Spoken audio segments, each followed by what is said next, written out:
Oke, shalom Bapak Ibu Saudara. Shalom. Haleluya. Puji Tuhan. Kita mau sama-sama belajar apa yang jadi pesan Tuhan buat kita semua ya. Pesan Tuhannya adalah gini, jadilah pemercaya yang sadar. Waduh, teguran lagi ini mah. Jadilah pemercaya yang sadar, be a conscious believers. Oke, apa yang dimaksud dengan sadar ini? Ya, yang dimaksud dengan sadar di sini adalah menjadi orang percaya yang bangun gitu ya. Yang tidak tidur, menjadi orang percaya yang tidak pingsan. Yang namanya pingsan, biasa orang pingsan kan namanya unconscious ya. Di sini makanya pesannya be a conscious believers, artinya jadi orang percaya yang sadar, yang gak pingsan ya. Yang namanya pingsan itu diri orang itu gak menyadari bahwa ia dibawa kemana aja sama orang yang membawanya, kan gak sadar. Namanya juga pingsan ya.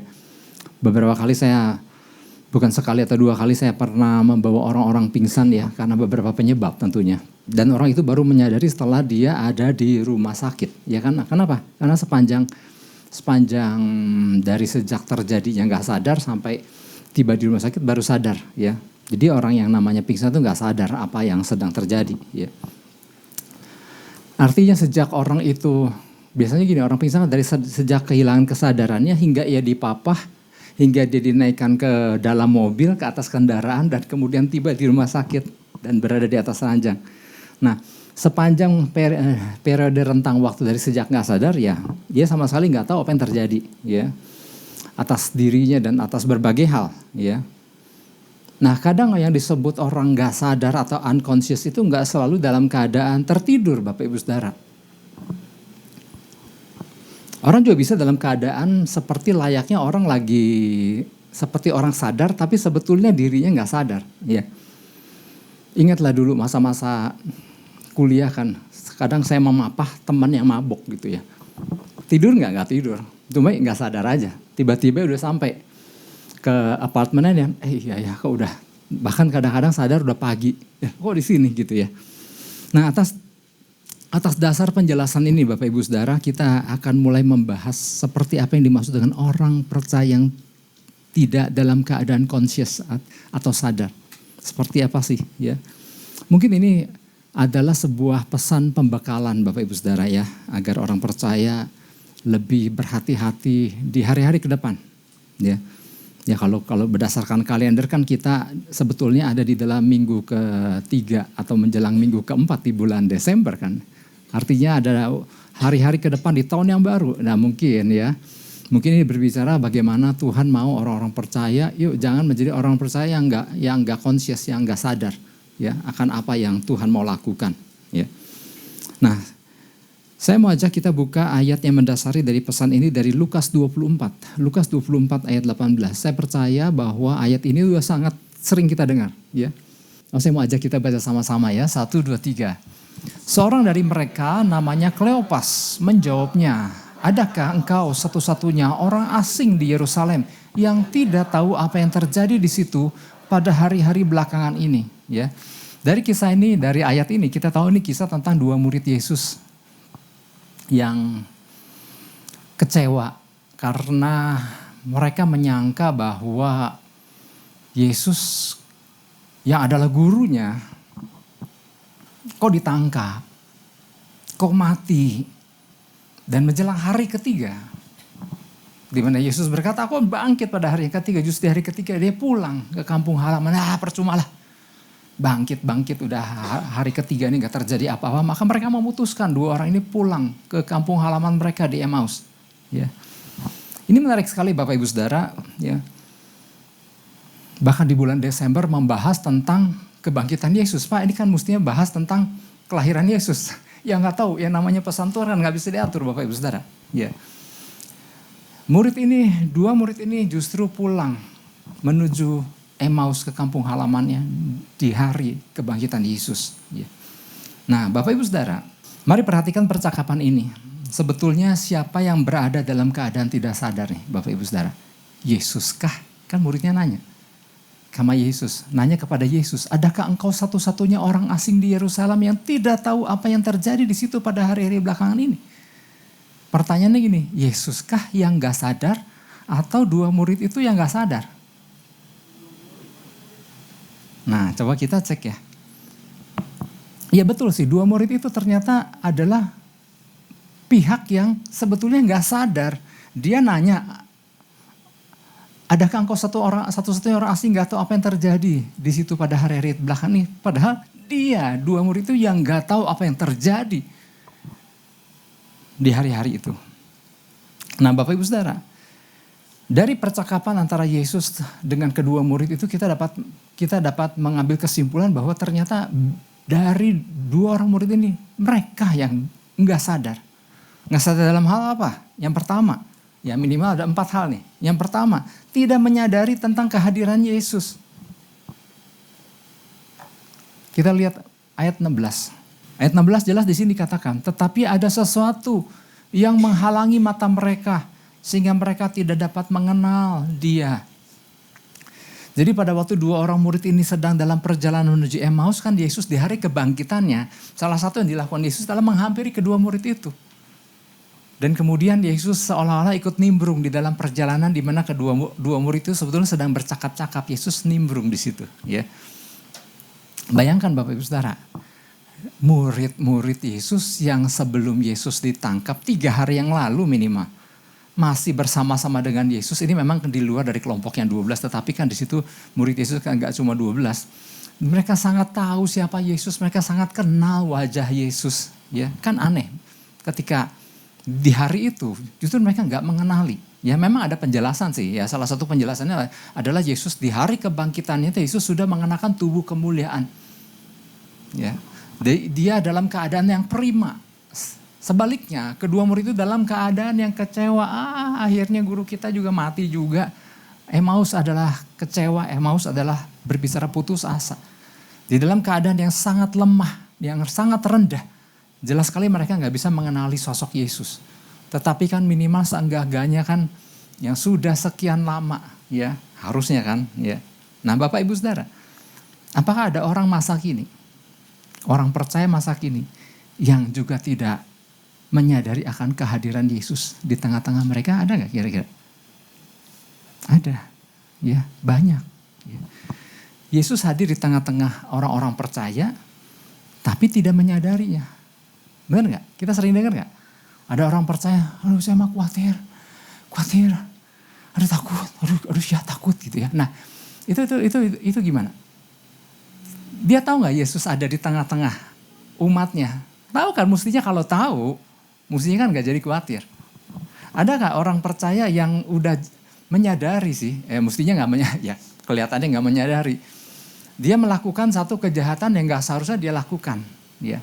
Artinya dia gak menyadari akan kehadiran Yesus di tengah-tengah mereka. Atau mungkin kita suka lihat, kadang-kadang di hari Minggu, ya saya gak tahu ya di banyak tempat mungkin. Yang saatnya umat Tuhan menyembah Tuhan. Pernah lihat gak ada orang yang pada saat penyembahan sedang berlangsung, pujian sedang berlangsung, kayak bengong, kayak banyak pikiran. Gitu. Saya kadang, enggak, yuk gitu ya. Kadang saya baru ketika pujian berlangsung kan kadang ada di ibadah kedua kan saya baru kemudian masuk. Saya kadang masih melihat ada yang terus main. Saya nggak tahu ya main apa, masih chatting atau gimana. Saya kadang suka tetap nyembah. Artinya ternyata ada orang-orang percaya di masa sekarang juga yang yang tidak menyadari akan kehadiran Yesus di tengah-tengah mereka.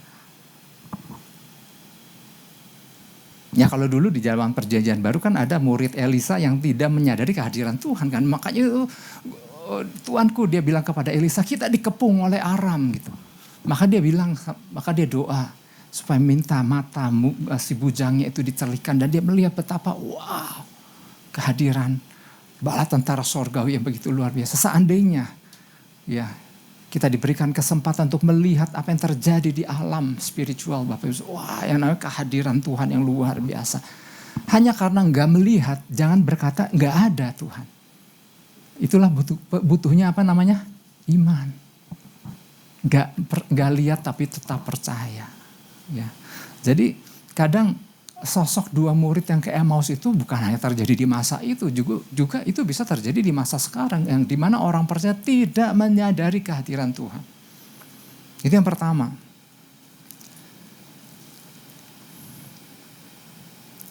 Oh masih poin yang pertama ya, masih poin pertama.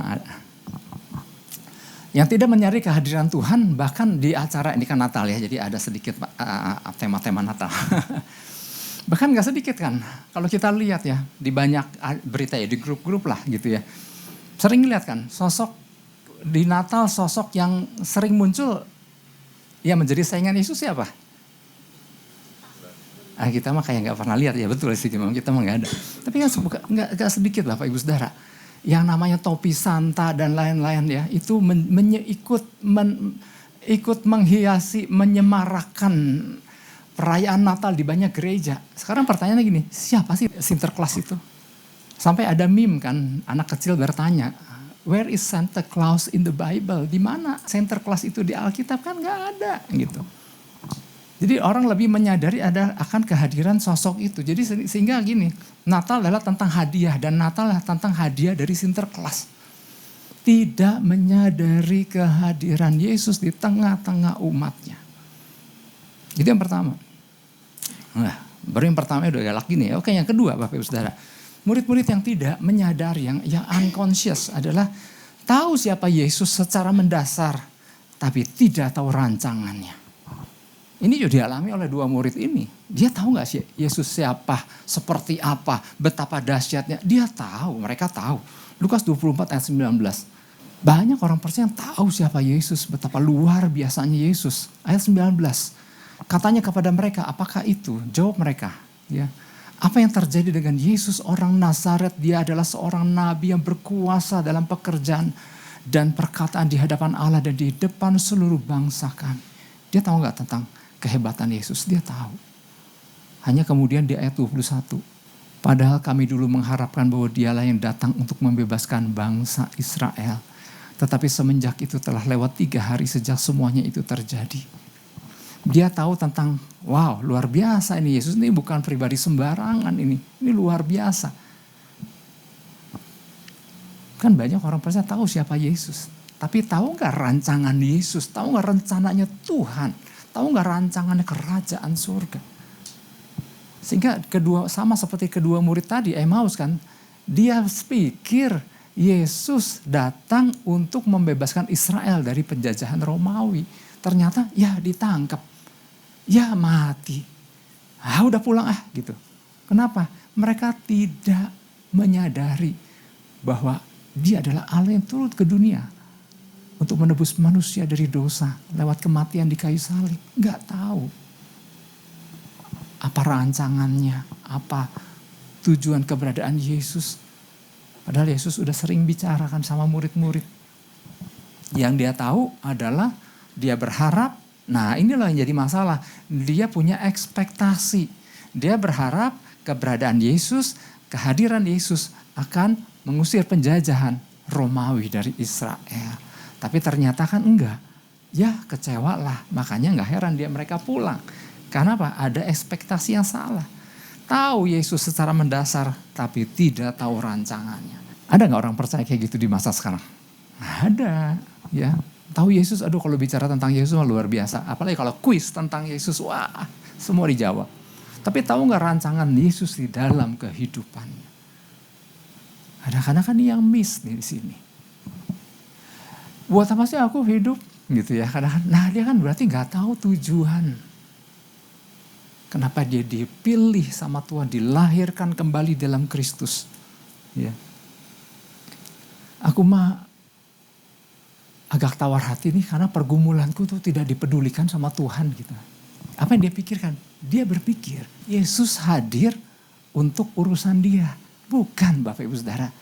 Tuhan Yesus gak hadir buat urusan kita. Tuhan hadir buat urusan dia. Dan diajaknya kita untuk masuk ke dalam urusannya dia. Yang ngerti katakan amin. Untuk masuk ke dalam rancangan kerajaan sorga. Maka dipilihnya kita. Menjadi warga kerajaan surga, menjadi duta kerajaan surga untuk melakukan hal-hal tentang kerajaan surga. Bukan hal-hal tentang kita. Seringkali yang menjadi miss dalam orang-orang percaya adalah Yesus mesti ngurusin urusan kita gitu. Yesus mesti ngurus urusan dirinya sendiri gitu. Diri orang itu. Pengiringan orang percaya sama Yesus bukan tentang orang percaya, tapi tentang Yesus. Nah, kedua murid Emmaus ini dia pikir Yesus datang untuk urusan dia, berharap Romawi gak ada dari Israel. Gitu. Ternyata kan bukan tentang itu. Tentang hal yang lebih dahsyat, penebusan, tentang kematian di kayu salib. Ya. Seberapa banyak akhirnya orang percaya jadi kecewa kan iring Yesus. Kenapa sih urusanku? Maksudnya gini, masing-masing kita punya urusan sendiri, punya problem masing-masing. Tetapi Yesus bukan tentang urusan kita. Ya. Seberapa banyak orang percaya akhirnya jadi kecewa sama Tuhan. Dan yang sayangnya adalah kecewanya berkepanjangan gara-gara punya ekspektasi yang salah tentang apa yang harus dilakukan Yesus. Makanya seberapa banyak orang percaya akhirnya jadi tawar hati kan sama pesan Tuhan kan. Karena apa? Punya ekspektasi. Wah, aku pergumulannya ini, aku berharap pesannya ini. Lah kok pesannya tentang ini gitu. Mestinya kan pesan Natal Pak. Tapi kenapa pesan kebangkitan? Ya bisa aja. Ya. Itu yang kedua. Yang ketiga, kenapa orang percaya disebut orang percaya yang unconscious, yang gak sadar. Yang ketiga, tidak mempercayai apa yang dikatakan, apa yang dijanjikan Tuhan. Alkitab ini penuh dengan janji Tuhan dan Tuhan menggenapi janjinya. Dan dia gak pernah salah dengan janjinya. Dia pasti menggenapi apa yang dia janjikan. Katakan amin. Masalahnya gini, orang percaya menyangka dia lalai dengan janjinya. Padahal Tuhan tidak pernah lalai dengan janjinya. Ayat 21. Padahal kami dulu mengharapkan bahwa dialah yang datang untuk membebaskan bangsa Israel yang tadi kan. Tetapi sementara itu telah lewat 3 hari sejak semuanya itu terjadi. Lalu Yesus pernah bilang gak sih? Anak manusia itu akan ditangkap oleh manusia, kemudian didera, kemudian mati dan bangkit pada hari yang ketiga. Jauh sebelumnya Yesus sudah bicara kepada murid-murid. Dan dia bilang, tapi sementara itu telah lewat 3 hari. Gak terjadi apa-apa. Ya. Terus kemudian kalau kita baca percakapan, murid itu kemudian menambahkan kan. Memang sih kami mendengar para wanita, para perempuan itu datang ke kubur Yesus. Dan kami mendengar mereka tidak menemukan jasadnya Yesus. Artinya gini kan, jelas kan bangkit kan mestinya kan. Tapi sementara itu telah lewat 3 hari sejak semua itu terjadi. Ya udahlah kami memutuskan pulang ke Emmaus. Artinya apa? Dia tidak mempercayai. Padahal udah jelas-jelas dia sendiri yang bilang. Para perempuan itu datang ke kubur Yesus dan tidak menemukan mayatnya. Bahkan di situ dikatakan dia ketemu malaikat dan malaikat itu bilang dia telah bangkit. Ya ampun. Yang namanya orang yang unconscious, yang gak sadar nih. Antara telinga yang mendengar dan hati yang mencerna kadang gak sinkron. Kadang-kadang kan kayak sadar tapi ternyata gak nangkep apa-apa. Itu yang dikatakan orang percaya yang unconscious. Sama dengan 2 murid ini kan. Dia dengar berita tentang wanita itu ke kubur Yesus dan gak menemukan jasad. Mestinya dia pikir kayaknya berarti benar dia telah bangkit. Tapi enggak, udahlah pulanglah ke Emmaus. Ya. Yang keempat, apa yang dimaksud dengan orang percaya unconscious, orang percaya yang tidak mengetahui apa yang sedang terjadi hari-hari belakangan ini. Ayat 18. Seorang dari mereka namanya Kleopas, ya dari 2 orang itu satu namanya Kleopas. Menjawabnya, dia bilang sama Yesus, adakah engkau satu-satunya orang asing di Yerusalem yang tidak tahu apa yang terjadi di situ pada hari-hari belakangan ini? Sebetulnya kan seperti yang saya udah jelaskan, sebetulnya yang gak tahu apa yang terjadi hari-hari belakangan ini mereka apa Yesus? Mereka yang gak tahu apa yang terjadi hari-hari ini. Ya. Kalau ayat 18 ini diganti Bapak Ibu Saudara. Kata Yerusalemnya diganti dengan Bandung atau Indonesia. Pertanyaannya gini, adakah engkau satu-satunya orang asing di kota Bandung? Adakah engkau satu-satunya orang asing di Jawa Barat? Adakah engkau satu-satunya orang asing di Indonesia yang tidak tahu apa yang terjadi di situ pada hari-hari belakangan ini? Nah, sebagai orang percaya kita sepatutnya sudah harus tahu apa yang terjadi hari-hari ini belakangan ini di negeri kita, Bapak Ibu Saudara. Kalau jawabnya nggak tahu, maka mungkin orang percaya itu nggak lebih baik dari 2 orang murid yang ke Emmaus, pulang ke Emmaus itu. Yang udah kecewa. Karena ternyata 2 murid ini fokus kepada hal yang lain. Tapi apabila jawabannya tahu sih, maka sebetulnya akan disusul dengan pertanyaan, apa yang Anda lakukan bila Anda tahu? Apa yang terjadi hari-hari belakangan ini di bangsa kita, di kota kita, di provinsi yang lain. Nah kalau kita jawab tahu, apa yang Anda lakukan? Adakah kita berkumpul bersama-sama dengan teman-teman, dengan murid-murid Kristus lainnya untuk berdoa mempertahankan negeri supaya negeri ini gak dimusnahkan? Ayat itu kita sering dengar bahwa Yesus mencari seorang, Tuhan mencari seorang yang mau membangun tembok, yang mau mempertahankan negeri supaya negeri tidak dimusnahkan. Perlu gereja Tuhan, perlu orang percaya bangkit.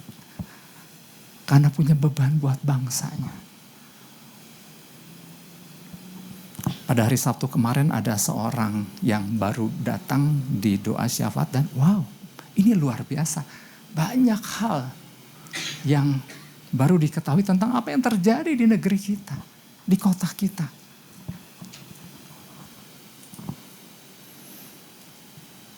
Selain kota Bandung, selain Indonesia, gawat narkoba. Ternyata ada satu lagi pokok doa. Indonesia, gawat LGBT. Nah ini jadi pesan Tuhan Bapak Ibu Saudara. Ini jadi pesan Tuhan buat umat Tuhan, buat kita umatnya. Nah pesan Tuhannya gini, akan ada banyak hal terjadi di hari-hari ke depan. Keadaan tahun depan mungkin gak lebih baik dari tahun 2025 ini. Apapun yang mengejutkan bisa terjadi. Tetapi ingat, Tuhan tidak mau umatnya menjadi orang-orang yang tidak tahu apa-apa dengan apa yang akan terjadi atau sedang terjadi. Tuhan gak mau umatnya gak tahu tentang apa yang Tuhan akan lakukan di tengah umatnya. Artinya gini, selain banyak hal yang terjadi yang kita gak tahu seperti apa, banyak hal yang akan Tuhan lakukan. Banyak hal luar biasa yang akan Tuhan perbuat, katakan amin. Tapi dibutuhkan adalah orang-orang percaya yang nangkep apa yang sedang Tuhan lakukan. Apa yang akan Tuhan lakukan. Ketika orang percaya unconscious, maka waktu Tuhan melakukan sesuatu yang dahsyat juga gak sadar.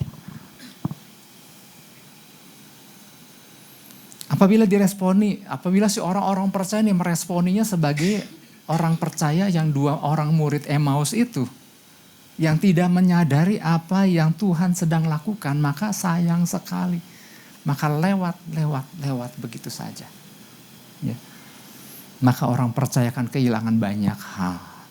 Siapa yang di sini mau kehilangan banyak hal dari perkara dahsyat Tuhan? Saya percaya satu pun gak ada yang mau kehilangan banyak hal. Dan Tuhan melalui pesannya akan banyak melakukan hal-hal yang luar biasa maupun di bangsa, di kota kita, juga terhadap umat Tuhan. Akan banyak hal yang Tuhan mau lakukan. Yang percaya katakan amin. Tapi kalau kita dalam keadaan pingsan, ya gak tahu apa yang terjadi. Wow, ya. Jadi Tuhan melalui pesannya ini ingin agar kita orang percaya menjadi orang percaya yang segera sadar. Orang percaya yang cepat tanggap, bukan orang percaya yang pingsan. Ya, orang percaya yang conscious bukan unconscious. Ya, seperti 2 orang murid Emmaus tadi, jangan seperti itu ya. Ini pesan ini buat kita sama-sama. Jangan menjadi orang percaya yang nggak menyadari kehadirannya. Jangan menjadi orang percaya yang nggak tahu. Yang tahu sih Yesus secara mendasar tapi nggak tahu rancangannya dalam hidupnya. Jangan menjadi orang percaya yang tidak mempercaya apa yang dikatakan oleh Tuhan. Jangan menjadi orang percaya yang tidak tahu apa yang sedang terjadi di hari-hari belakangan ini. Oleh sebab itu, beberapa hal yang perlu dipahami oleh orang percaya agar tidak menjadi orang percaya yang dikatakan gak sadar nih. Apa yang harus dilakukan? Yang pertama, bangun ulang. Bangun ulang manusia rohani kita. Dan belajar mencerna dan memikirkan apa yang ada di pikiran Tuhan. Wow.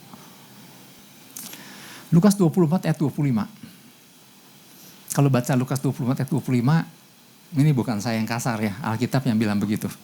Lalu ia berkata kepada mereka, hai kamu orang bodoh, kata Yesus kepada dua murid orang Emaus yang pulang ke Emaus itu. Hai kamu orang bodoh, betapa lambannya hatimu. Sehingga kamu tidak percaya segala sesuatu yang telah dikatakan para nabi. Wow.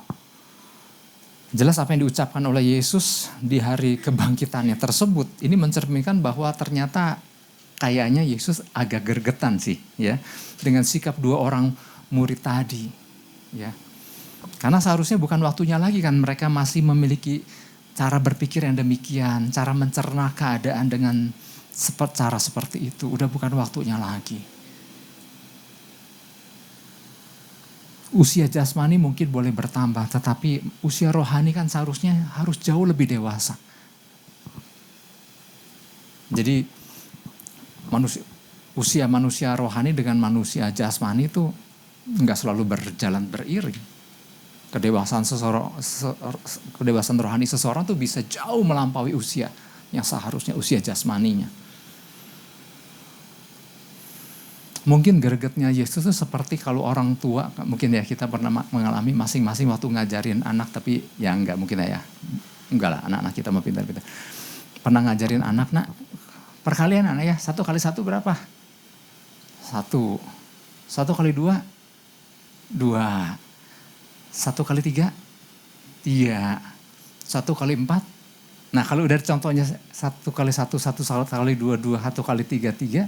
Maka 1 kali 4 berapa nak? Aku gak tahu, aku mau pusing.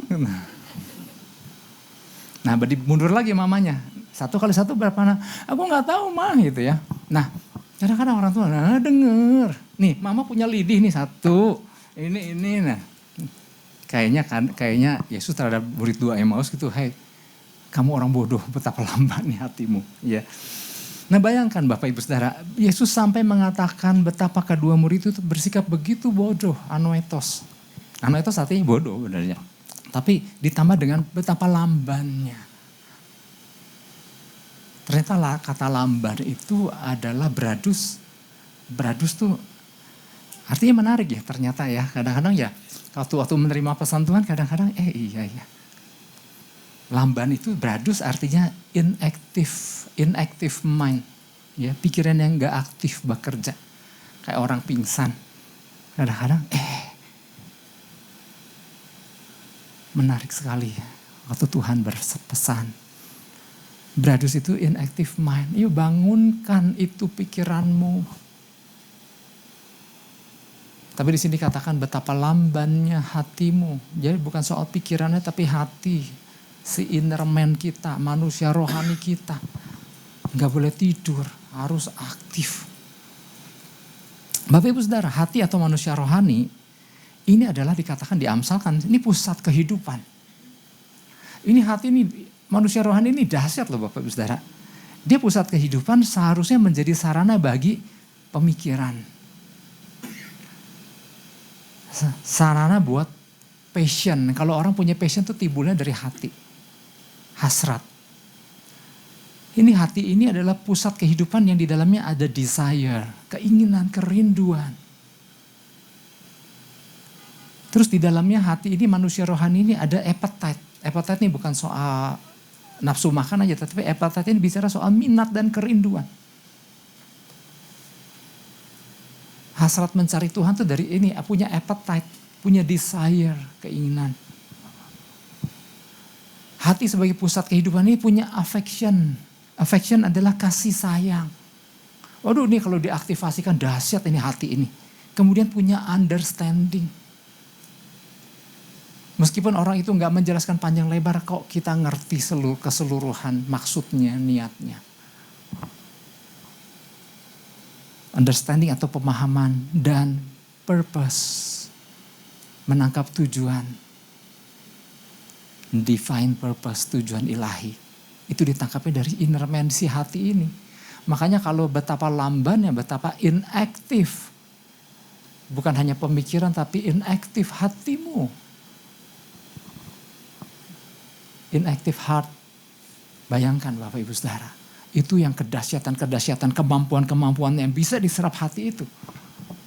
Menjadi gak nangkep apa-apa. Padahal punya kemampuan. Ya. Kalau itu gak digunakan, maka sayang sekali sulit untuk mencerna hal-hal yang dari Tuhan yang luar biasa. Ya ibarat komputer lah, kita sering dengar ilustrasi itu kan, komputer canggih tapi dipakai untuk hal-hal yang mendasar. Handphone canggih cuma buat WA-an aja gitu, padahal kan punya kemampuan dahsyat. Ya. Seperti dua murid Emmaus tadi kan, tahu sih secara mendasar siapa Yesus, tapi apa yang menjadi rancangan Yesus dalam hidupnya yang adalah dahsyat, dia nggak nangkep itu. Sayang nggak? Sayang. Ya. Nah, itulah sebabnya kita diingatkan lewat poin yang pertama ini, berhenti menjadi orang percaya yang nggak sadar. Tapi ada satu quote nih, ada quote-nya ini menarik ya. Berhenti menjadi orang yang dalam tanda kutip merasa sadar dengan merasa tahu banyak untuk hal yang ingin ia ketahui. Nah, nggak? Berhenti menjadi orang percaya yang merasa sadar dengan merasa tahu banyak hal untuk bacanya aja kan belibet, gimana nangkepnya Pak. Jadi gini, jangan kita hanya punya rasa sadar untuk hal-hal yang ingin kita ketahui aja. Karena gini, kalau orang punya kerinduan untuk ingin tahu atas apa yang memang ingin ia kejar, dapat dia peroleh. Tetapi ternyata kan gini, menjadi orang percaya yang juga sadar untuk hal-hal yang Tuhan taruhkan. Yang Tuhan ingin kita ketahui, kita juga harus bisa nangkep itu gitu. Jangan cuma bisa nangkep untuk hal-hal yang kita ingin ketahui, tapi juga harus bisa nangkep untuk hal-hal yang Tuhan ingin kita ketahui. Dan apa yang Tuhan mau kita lakukan.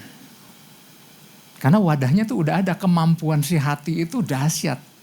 Jangan hanya dipakai untuk hal-hal yang cuman ingin kita tahu aja. Dan kita kejar dan dapat. Bisa aja memang orang bisa, gak salah dengan itu. Tetapi juga mari gunakan si inner man ini untuk menangkap sesuatu yang Tuhan mau kita ketahui. Itulah sebabnya kan perlu merenungkan. Ya.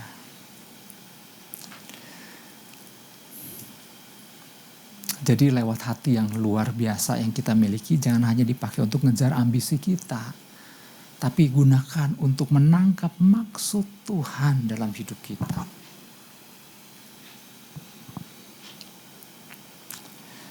Nah, Tuhan mau melalui pesannya ini, Tuhan mau menaruhkan banyak hal sih dalam kehidupan kita, katakan amin.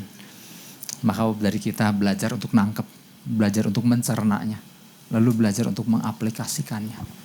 Dilatih, jadi bangun manusia rohani kita itu. Jadi jangan begitu tahu ada pesan Tuhan, gak cocok udahlah gitu. Padahal gini, pasti ada maksudnya nih. Tuhan apa nih?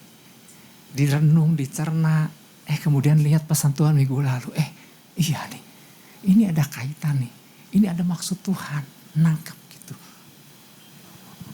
Nah ini kan dibutuhkan karena kita punya kemampuan untuk mengelaborate, mencerna itu semua. Ya. Oke, itu yang pertama. Bangun ulang manusia rohani kita dan belajar mencerna dan memikirkan apa yang ada di pikiran Tuhan. Makanya di dalam 1 Korintus berapa ya? 1 Korintus 2 tuh. Di situ dikatakan Rasul, tetapi kami memiliki pikiran Kristus. Ingat gak? Ayat 16, 1 Korintus 2. 1 Korintus 2 ayat 16. Sebab siapakah yang mengetahui pikiran Tuhan sehingga ia dapat menasihati dia, tetapi kami memiliki pikiran Kristus. Wow, ini luar biasa loh. Ternyata kita punya kemampuan. Ya, karena apa? Tuhan sudah sediakan sarananya, alatnya, ya istilahnya. Ini yang pertama. Bangun ulang manusia rohani kita dan belajar mencerna dan memikirkan apa yang ada di pikiran Tuhan. Yang kedua, bangun dan buat diri kita terus berkobar-kobar dalam Tuhan. Bangun dan buat diri kita terus berkobar-kobar dalam Tuhan sehingga dapat membuat pilihan-pilihan yang tepat. Wah, Pak, ada kaitannya berkobar-kobar dengan pilihan tepat? Ada kaitan. Hati yang tidak berkobar-kobar, pilihannya salah. Banyak salah. Tapi waktu hati kita berkobar-kobar, wow, dahsyat itu. Lukas 24 ayat 32 dan 33. Oke. Ini kita sering dengar sih. Kata mereka seorang kepada yang lain, bukankah hati kita berkobar-kobar? Ini si dua orang murid Emmaus itu kan. Hasil percakapannya dengan Yesus, di sini dikatakan, kata mereka seorang kepada yang lain. Bukankah hati kita berkobar-kobar ketika ia, Yesus, berbicara dengan kita di tengah jalan dan ketika ia menerangkan kitab suci kepada kita. Waktu hati berkobar-kobar, lihat ayat 33. Wah, ini kan luar biasa. Lalu bangunlah mereka dan terus kembali ke Yerusalem. Tadinya lagi kemana? Tadinya lagi ke Emmaus. Waktu berkobar-kobar, mereka bangun dan terus kembali ke Yerusalem. Di situ mereka mendapati ke-11 murid itu. Mereka sedang berkumpul bersama-sama dengan teman-teman mereka. Wow, ini luar biasa. Jadi ayat ini jelas sekali menerangkan bahwa hati yang berkobar-kobar akan membuat kedua murid menyadari langkah kaki mereka. Ternyata ya, bahwa ternyata mereka telah melangkah dari tujuan yang salah. Emmaus waktu berkobar-kobar kan hasil berjumpa dengan Yesus kan, ngobrol, mendengar perkataannya, berkobar-kobar kembali ke Yerusalem. Emmaus kecewa, putus asa. Yerusalem tempat di mana murid-murid kumpul dan di mana Yesus bilang kumpul di Yerusalem, tempat Tuhan akan melakukan perkara-perkara dahsyat di sana. Ada tujuan yang sangat berbeda Emmaus dan Yerusalem. Itu dihasilkan ketika ada hati yang berkobar-kobar terlebih dahulu.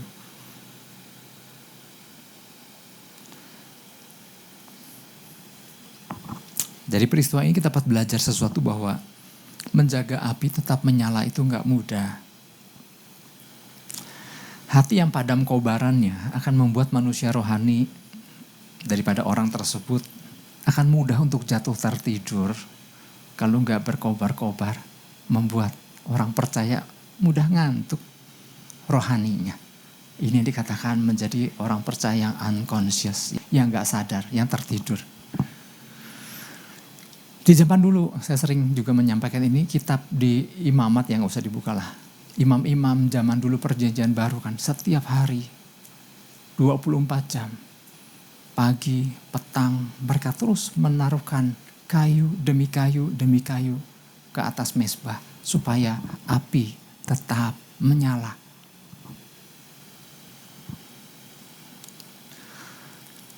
Kira-kira kayak mudah ya? Ya Pak, tinggal taruh kayu di atas mezbah, nanti juga apinya kan jadi nyala terus. Kedengarannya kayak mudah Bapak Ibu Saudara. Sepertinya kayak tugas sederhana kan taruh api, taruh kayu di atas mezbah supaya apinya tetap nyala. Tapi tidak mudah untuk melakukannya. Bayangkan Bapak Ibu Saudara, berpuluh-puluh tahun setiap hari 24 jam itu harus tetap menyala, itu gak mudah. Ya, perlu kesetiaan. Perlu konsistensi, perlu persistensi, perlu ketekunan ya di dalam melakukan itu supaya apa? Ini lagi berbicara api di dalam diri kita harus terus berkobar-kobar, harus selalu taruh bahan bakar, harus taruh kayu istilahnya ya. Beberapa waktu yang lalu di 2 pesan terakhir kalau nggak salah, kan kita mendengar ada istilah self-healing ya. Self-healing adalah, saya ingetin lagi nih, di refresh. Self-healing adalah tindakan yang dilakukan seorang, ya, seseorang untuk menangani dirinya sendiri. Setelah sebelumnya mengalami rasa sakit atau luka. Tapi dia bisa self-healing. Bisa menyembuhkan sendiri dirinya, ya. Dengan melakukan respon-respon yang benar. Itu self-healing. Sehingga kita disadari bahwa pada kita orang percaya itu punya kemampuan untuk self-healing. Jadi jangan selalu harus suruh orang lain menyembuhkan kita. Padahal kita bisa menyembuhkan diri kita sendiri. Nah sekarang ada istilah kita pun harus sama. Jangan bikin orang lain bikin kita berkobar baru kita nyala. Harus nunggu orang lain nyemangati baru semangat. Tapi kita juga harus punya yang tadi istilahnya tadi kan self-healing, sekarang namanya self-inflame. Harus bisa mengobarkan diri sendiri. Kalau bukan kita yang mengobarkan, siapa yang mau mengobarkan? Apa mau menunggu sebulan sekali di doa pengurapan Roh Kudus kan terlalu lama. Padahal seperti imam-imam, setiap hari 24 jam, berpuluh-puluh tahun. Api itu harus tetap menyala. Kalau bukan kita yang menyalakan, siapa yang mau menyalakan? Ya. Nah, oleh sebab itu mulai bangun diri kita. Ya, mulai terhubung dengan sumber kobaran senantiasa. Samalah kalau kita punya HP aja begitu lowbat dan kalau dibiarkan semakin low, maka apa yang kita lakukan? Kita ambil charger dong. Chargernya yang ujung satu dimasukin ke HP, yang ujung satunya dibawa kemana? Bisa nggak kita cuma dekatkan sama colokan listrik? Dekatkan aja. Bahkan saya sudah doa, saya sudah datang sama Tuhan. Nah ini kalau orang percaya kita sudah mendekat. Sama kalau mau ngecharge cuman mendekatkan ke colokan. Nambah nggak itu si itunya? Apa sih? Si daya. Nah, aduh terima kasih. Itu nggak akan pernah menambah kalau kita nggak colokin dan terhubung dan kita terima sesuatu di hadiratnya. Baru itu baterai nyala. Meningkat dayanya. Kalau cuma mendekatkan saja, ya semua orang juga melakukan itu. Waktu kita belajar terima sesuatu, waktu kita belajar tangkap sesuatu, ada aliran-aliran yang mengalir dan itu membuat daya baterai itu meningkat. Dan itu yang bikin penuh baterai dayanya. Itu yang dikatakan self-inflame. Kita begitu peka dengan handphone kita yang udah mulai lowbat. Tapi kadang ada orang-orang percaya yang gak terlalu peka. Kalau baterainya sebetulnya udah bukan lowbat lagi, udah bukan low lagi. Tapi udah kering kerontang. Makanya kan gak heran ada orang percaya gampang kecewa. Gampang pesimis. Gampang khawatir. Kenapa? Udah lowbat, low-nya udah low banget, udah kering. Kita buka Efesus 5 ayat 14. Itulah sebabnya dikatakan, bangunlah, hai kamu yang tidur, dan bangkitlah dari antara orang mati, dan Kristus akan bercahaya atas kamu. Katakan amin. 15 ayat 15. Karena itu perhatikan dan saksama bagaimana kamu hidup. Janganlah seperti orang bebal, tapi seperti orang arif. Wah ini memang penjelasan tersendiri, tapi saya cuma mau tutup dengan ini ayat 16. Dan pergunakanlah waktu yang ada, karena hari-hari ini adalah jahat. Hari-hari ini kalau buat nurunin baterai daya itu sangat mudah. Dengar berita ini, dengar kecemasan, dengar ketakutan. Itu baterai cepat turun. Pergunakanlah waktu yang ada karena hari-hari ini adalah jahat. Kemudian 17. Sebab itu janganlah kamu bodoh.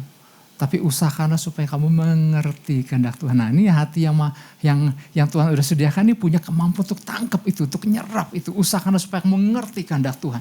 Dan ayat 18. Dan janganlah kamu mabuk oleh anggur. Karena anggur menimbulkan hawa nafsu. Tapi hendaklah kamu penuh dengan roh. Wah. Katakan amin. Itulah sebabnya bagian kita adalah lakukan self-inflame. Bakar diri kita. Ya. Makanya berteman dengan orang yang tepat. Partner terdekat kita. Waktu kita ngobrol tentang Tuhan. Selesai ngobrol dua-dua bernyala-nyala. Tapi kalau ketemu teman gosip. Selesai ngobrol berdua.